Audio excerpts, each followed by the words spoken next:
गंग गणपतये नमो नमः। श्रीमद् वाल्मीकि रामायण युद्धकांड 22वां सर्ग भाग 1। समुद्र के सलाह के अनुसार नल के द्वारा सागर पर 100 योजन लंबे पुल का निर्माण तथा उसके द्वारा श्री राम आदि सहित वानर सेना को उस पार पहुंचकर पड़ाव डालना। तब रघुकुल तिलक श्री राम ने समुद्र से कठोर शब्दों में कहा, महासागर, आज मैं पताल सहित तुझे सुखा डालूंगा। सागर, तेरे बाणों मेरे बाणों से तुम्हारी सारी जल राशि दग्ध हो जाएगी, तू सूख जाएगा, तेरे भीतर रहने वाले सब जीव नष्ट हो जाएंगे। उस दशा में तेरे जल के स्थान में विशाल बालू का राशि पैदा हो जाएगा। समुद्र, मेरे धनुष के द्वारा की गई बाण वर्षा से जब तेरी ऐसी दशा होगी, तब बानर लोग पैदल नहीं चलकर तेरे उस पार पहुंच जाएंगे। दानों के निवास स्थान, तू केवल चारों ओर से बहकर आई जल से राशि का संग्रह करता है। तुझे मेरे बल और पराक्रम का पता नहीं है, किंतु याद रख, इस उपेक्षा कारण तुझे बहुत मुझसे भारी संताप प्राप्त होगा।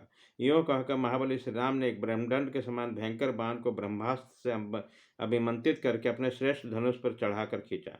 श्री रघुनाथ जी द्वारा सहसा उस धनुष के खींचे जाते ही पृथ्वी और आकाश मानो फटने लगा और पर्वत डगमगा उठे।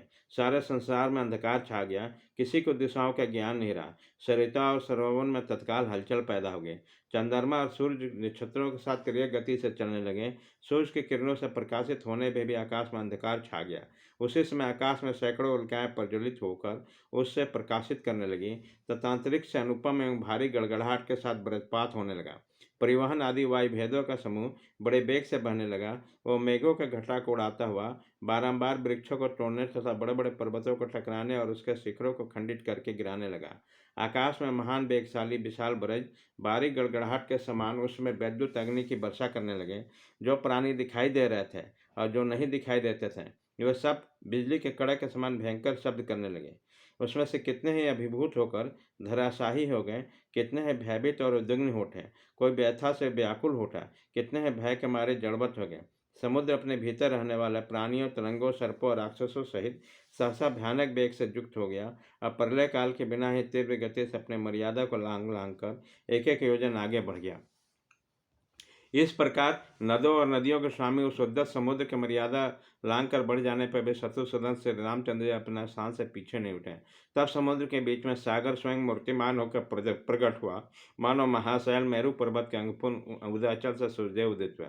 चमकीले मुख वाले सर्पों के साथ समुद्र का दर्शन हुआ। उसके वर्ण इंद्र वैदुर्य मणि के समान श्याम था। वह जाम्बुनद नामक स्वर्ण के बने हुए आभूषण पहन रखे थे, लाल रंग के फूलों की माला तथा लाल ही वस्त्र धारण किए थे। उनका नेत्र प्रफुल्ल कमल दल के समान सुंदर थे। उनके सिर पर दिव्य पुष्प माला धारण कर रखे थे, जो सब प्रकार के फूलों से बनाई गई थी। स्वर्ण और तपे हुए कांचन के आभूषण उसकी शोभा बढ़ाते थे।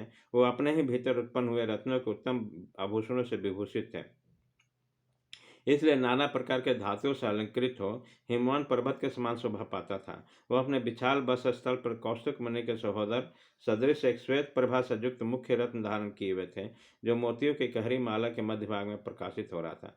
चंचल तिरंगे उसे घेरे हुए थी। मेघमाला और वायु से व्याप्त तथा गंगा और सिंधु आदि नदियां उसे सब और घेर कर खड़ी थे। उसके भीतर बड़े बड़े ग्रह उद्भ्रांत हो रहे थे। नाग और राक्षस घबराए हुए थे। देवताओं के समान सुंदर रूप धारण करके आई हुई विभिन्न रूप वाले नदियों के साथ शक्तिशाली नदीपति समुद्र ने निकट आकर पहले धनुधर श्री रघुनाथ जी को संबोधित किया, फिर हाथ जोड़कर कहा, सौम्य रघुनंदन, पृथ्वी, वायु, आकाश, जल और तेज ये सर्वदा अपने स्वभाव में स्थित हैं। अपने सनातन मार्ग को कभी नहीं छोड़ते हैं, सदा उसी के आश्रित रहते हैं। मेरा भी यह स्वभाव ही है, जो मैं अगाध और अथाह हूँ, कोई मेरे पार नहीं जा सकता। यदि मेरे था मिल जाए तो ये विकार मेरे स्वभाव का व्यतिक्रम होगा। इसलिए मैं आपसे पार होने को उपाय बताता हूँ। राजकुमार, मैं मगर और नाक आदि से भरे हुए अपने जल को किसी कामना से, लोभ से अथवा भय से किसी तरह स्तंभित नहीं होने दूंगा। श्री राम, मैं ऐसा उपाय बताऊंगा जिससे आप मेरे पार चले जाएंगे। ग्रह बानरों का कष्ट नहीं देंगे, सारी सेना पार उतर जाएगी। अब मुझे भी खेद नहीं होगा, मैं आसानी से सब कुछ सह लूँगा। बानरों के पार जाने के लिए जिस प्रकार पुल बन जाए वैसा प्रयत्न मैं करूँगा। तब श्री रामचंद्र जी ने कहा, बुरनाले, मेरी बात सुनो। मेरा यह विशाल बाग अमोद है, बताओ इसे किस स्थान पर छोड़ा जाए। श्री रामचंद्र जी का वचन सुनकर उस महान बाण को देखकर महातेजस्वी महासागर ने रघुनाथ जी से कहा, प्रभु, इस जैसा जगत में आप सर्वत्र विख्यात एवं पुण्यात्मा हैं, उसी प्रकार मेरे उत्तर की ओर द्रुमकुल्य नाम से विख्यात एक बड़ा ही पवित्र देश है। वहाँ अभीर और जातीय के बहुत से मनुष्य निवास करते हैं, जिसके रूप और कर्म बड़े ही भयानक हैं। वह सबके सब पापी और लुटेरे हैं। वे लोग मेरा जल पीते हैं। उन पापचारियों का स्पर्श मुझे प्राप्त होता रहता है। इस पाप को मैं नहीं सह सकता। श्री राम, आप अपने इस उत्तम बाण को वहीं सफल कीजिए। महामुनि समुद्र का वचन सुनकर सागर के दिखाए हुए अनुसार उस देश में श्री रामचंद्र जी ने अत्यंत प्रज्वलित बाण छोड़ दिया। वह ब्रज आसानी के समान तेजस्वी बाण जिस स्थान पर गिरा, उस स्थान उस बाण के कारण ही पृथ्वी पर दुर्गम मरुभूमि के नाम से प्रसिद्ध हुआ। वो बाण से पीड़ित होता हुआ उसमें वसुधा आर्तनाद कर सके। उनको छेद से जो छेद हुआ, उसमें होकर रसातल का जल ऊपर की ओर उछलने लगा। वह छिद्र कुएं के समान हो गया, बरन के नाम से प्रसिद्ध हुआ। वो कुएं में सदा निकलता हुआ जल समुद्र के जल की भांति दिखाई देता है। उसी समय वहाँ भूमि के विदर्ण होने का भयंकर शब्द सुनाई पड़ा। उस बांध को गिराकर वहाँ के भूतल के कुच्छी में, तालाब, पोखरे आदि में वर्तमान जल को श्री राम ने सुखा दिया। तब से वह स्थान तीनों लोकों में मरुकांतर के नाम से विख्यात हो गया। जो पहले समुद्र का कुछ ही प्रदेश था, उसे सुखाकर देवपम पराक्रमी विद्वान दशरथ नंदन श्री राम ने उस मरुभूमि को वरदान दिया। यह मरुभूमि पशुओं के लिए हितकारी होगा। यहाँ रोग कम होंगे। यह भूमि फल फूल मूल और रसों से संपन्न होंगे। यहाँ घी आदि चिकने पदार्थ अधिक सुलभ होंगे। दूध के भी बहुतायत होगी। यहाँ सुगंध छाया रहेगा और अनेक प्रकार की औषधियाँ उत्पन्न होगी। इस प्रकार भगवान श्री राम के प्रदान से वह मरु प्रदेश इस तरह के बहुसंख्यक गुणों से संपन्न हो जाकर सबके लिए मंगलकारी कार्य बन गया। उस कसी स्थान के दग्ध हो जाने पर सरिताओं के स्वामी समुद्र ने संपूर्ण शास्त्रों के ज्ञाता श्री रघुनाथ जी से कहा, सौम्य, आपकी सेना में जो नल नामक कांतिमान बानर है, साक्षात विश्वकर्मा का पुत्र है। उसी समय पिता ने यह वर दिया था कि तुम मेरे ही समान समस्त शिल्पकला में निपुण हो गए। प्रभु, आप तो इस विश्व के श्रेष्ठ विश्वकर्मा हैं।